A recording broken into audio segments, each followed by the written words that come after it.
Paralyzed 6-month-old baby falls asleep. What the golden retriever puppy did next was truly miraculous. The autumn rain drummed steadily against the hospital windows, matching the rhythm of Maggie Thompson's racing heart. She stood in the sterile hallway of Boston Children's Hospital, her trembling hands clutching a tissue as she waited for the doctor to finish examining her 6-month-old son, Noah. The harsh fluorescent lights cast shadows under her eyes, evidence of countless sleepless nights spent watching her baby boy, hoping for any sign of movement. Dr. Sarah Chun, the pediatric neurologist they'd been seeing since Noah's birth, emerged from the examination room with the same carefully neutral expression Maggie had grown to dread.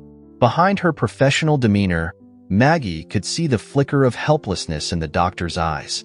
"Mrs. Thompson," Dr. Chin began, gesturing toward the chairs lining the hallway. "Let's sit down for a moment." Maggie's legs felt like lead as she lowered herself into the uncomfortable plastic chair. Her husband James, who had been pacing nearby, quickly joined them, his hand finding hers and squeezing gently. "Noah's condition remains stable," Dr. Chan said, her voice gentle but direct. "The comprehensive genetic testing we conducted last month confirmed our initial diagnosis of congenital muscular dystrophy with severe presentation. While every case is unique, I want to be honest with you about the challenges ahead." Maggie closed her eyes, fighting back tears. She'd known this was coming, had prepared herself for it, but nothing could truly ready a mother's heart for such news. "Is there nothing else we can try?" James asked, his British accent more pronounced with emotion, as it always was when he was stressed. "Surely there must be some experimental treatment, some new research?" Dr. Chun shook her head slowly. "We've explored every available option, Mr. Thompson. The specific genetic mutation affecting Noah is extremely rare. While we'll continue monitoring advancements in the field, for now, our focus should be on providing him the best quality of life possible." The drive home from the hospital was silent, save for the rhythmic swish of windshield wipers battling the persistent rain. Their modest colonial house in the suburbs of Boston looked smaller somehow, more fragile, as they pulled into the driveway. James helped Maggie carry Noah inside, the baby's face peaceful in sleep, unaware of the weight of this day's news. That evening, after putting Noah to bed in his specially equipped nursery, Maggie stood at the kitchen sink, mindlessly washing dishes that didn't need washing. The sound of James's key in the front door barely registered. He'd mentioned something about running an errand, but she'd been too lost in her thoughts to really hear him. "Mags," James called softly from the entryway. "Could you come here for a moment?" She dried her hands mechanically and walked toward his voice, stopping short at the sight that greeted her. There, in James's arms, was a wiggling bundle of golden fur. "Before you say anything," James rushed to explain, "just hear me out. Remember my cousin Richard in Hampshire? The one who trained service dogs?" Maggie stared at the puppy, who was now looking at her with earnest brown eyes. "James, we can barely manage with Noah's care as it is.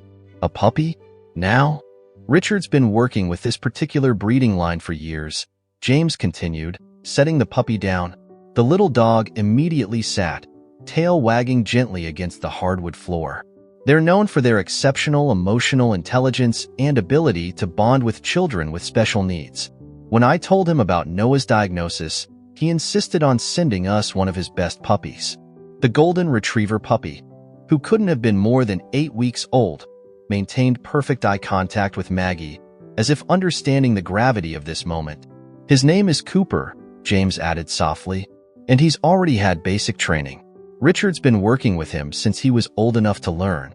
Maggie watched as Cooper stood up and padded over to her, sitting at her feet and placing one paw gently on her shoe. The gesture was so deliberate, so careful, that she felt something crack in her carefully maintained composure. She began, her voice breaking. "I don't know if I can handle one more thing right now, James." "I know, love," he said, moving to wrap his arms around her. "But maybe this isn't one more thing to handle. Maybe this is help." That night, after much discussion and a few tears, Cooper was allowed to sleep in his new bed in the corner of Noah's nursery. Maggie checked the baby monitor compulsively, but Cooper never made a sound.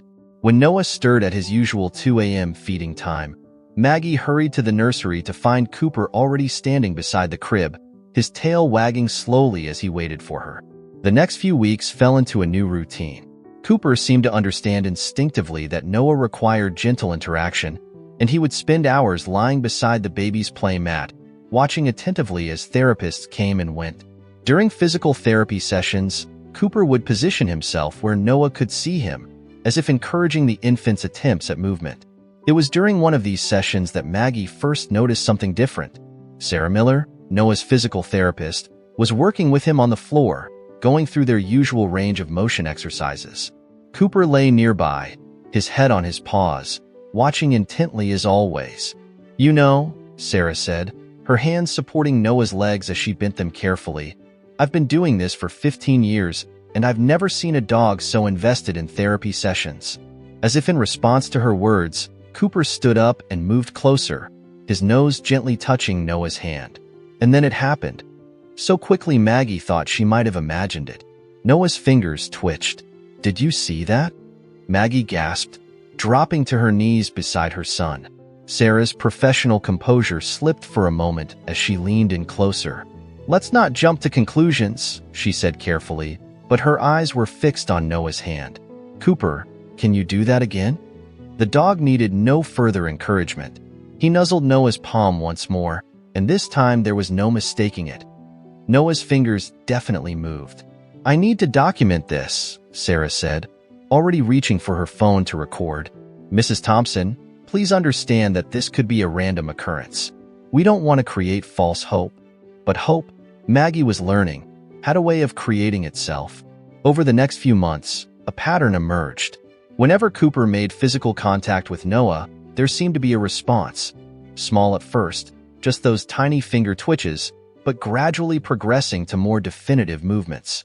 Dr. Chen was cautiously amazed, ordering new tests and bringing in colleagues to observe. "There's something happening here that we don't fully understand," she admitted during one of Noah's checkups. "The areas of Noah's brain that control movement show increased activity when Cooper is present. It's as if the dog is somehow stimulating neural pathways we thought were dormant." Research teams began visiting their home, setting up equipment to monitor Noah's brain activity during his interactions with Cooper.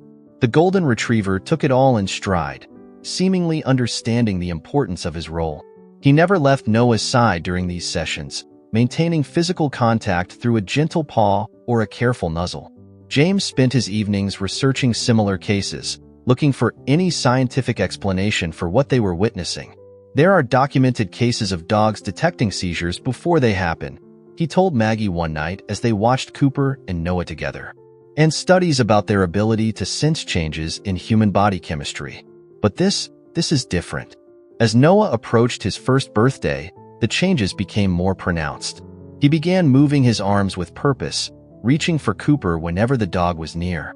His legs, while still weak, showed signs of developing muscle tone. The medical team documented everything, though they struggled to explain it. "Whatever's happening," Dr. Chun told them during a family conference, "it seems to be promoting neuroplasticity, the brain's ability to form new neural connections. We're seeing activity in areas that showed no function 6 months ago."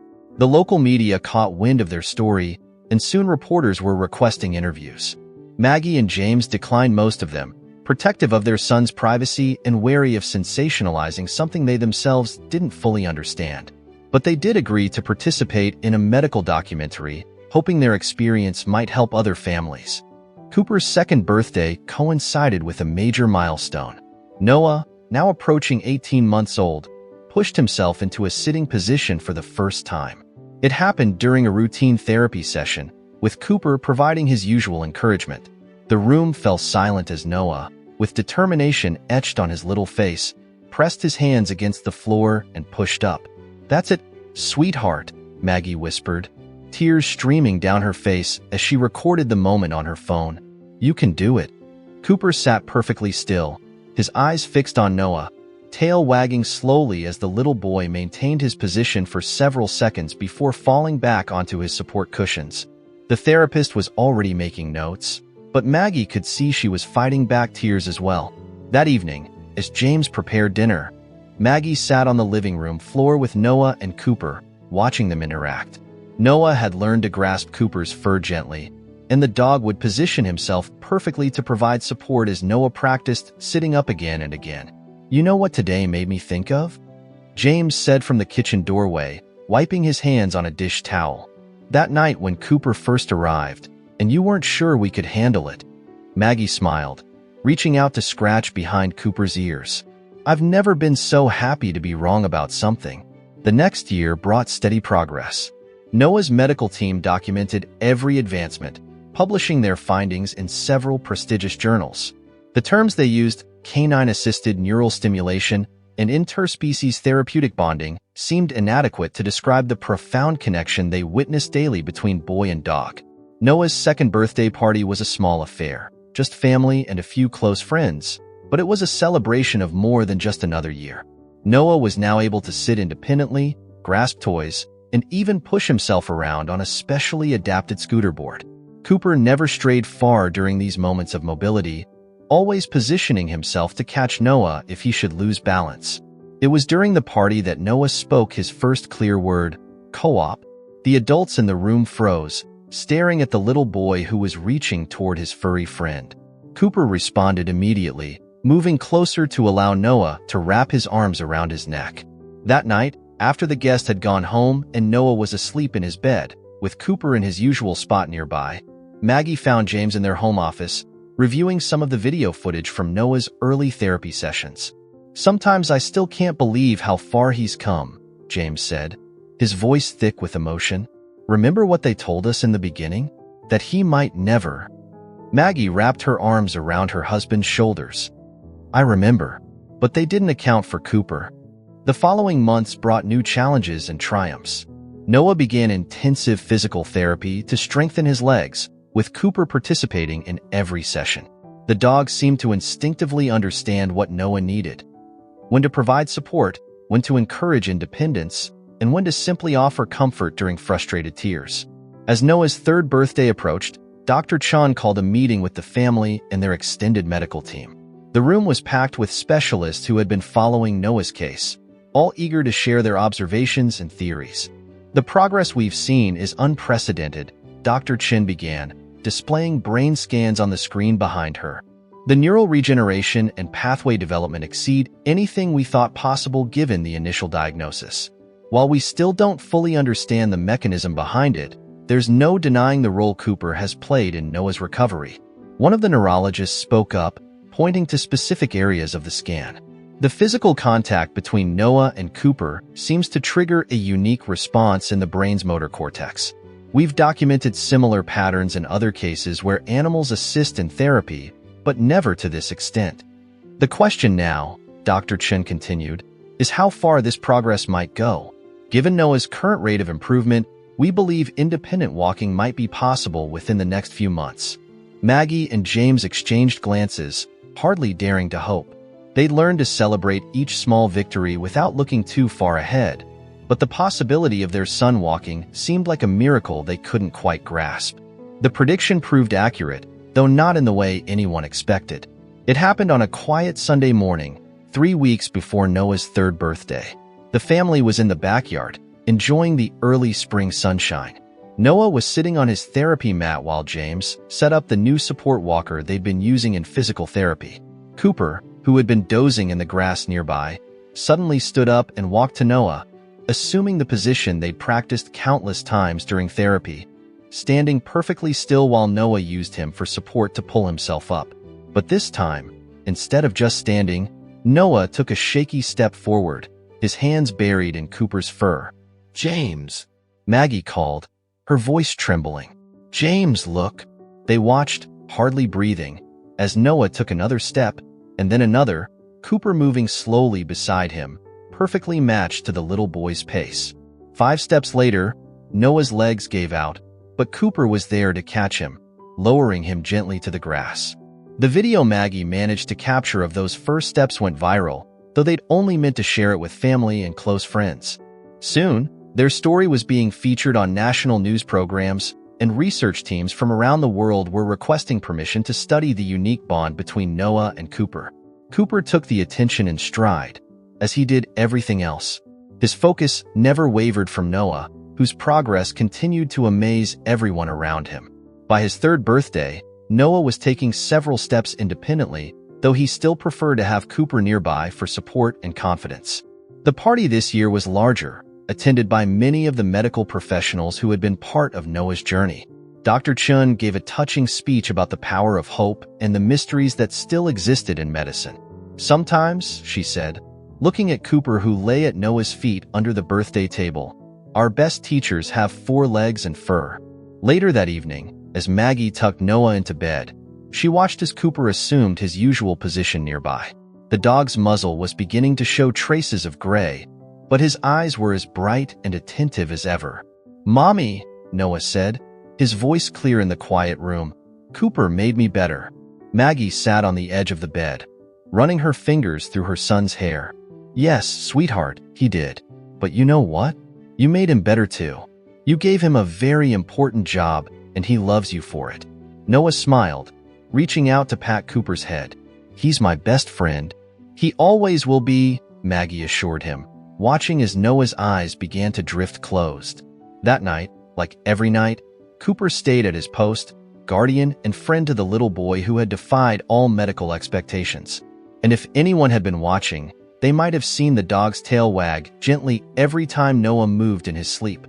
A constant reminder of the mysterious and powerful bond between them. The story of Noah and Cooper eventually became part of medical literature, studied by researchers interested in animal-assisted therapy and neurological rehabilitation. But to those who knew them, it was simply a story of love, the kind that doesn't need scientific explanation or medical terminology to be understood.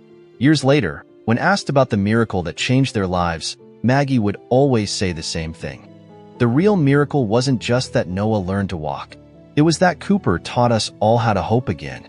And Cooper, gray-muzzled but still devoted, would wag his tail in agreement, watching over his boy who now ran and played like any other child, carrying in his heart the memory of those first uncertain steps and the unwavering faith that had made them possible.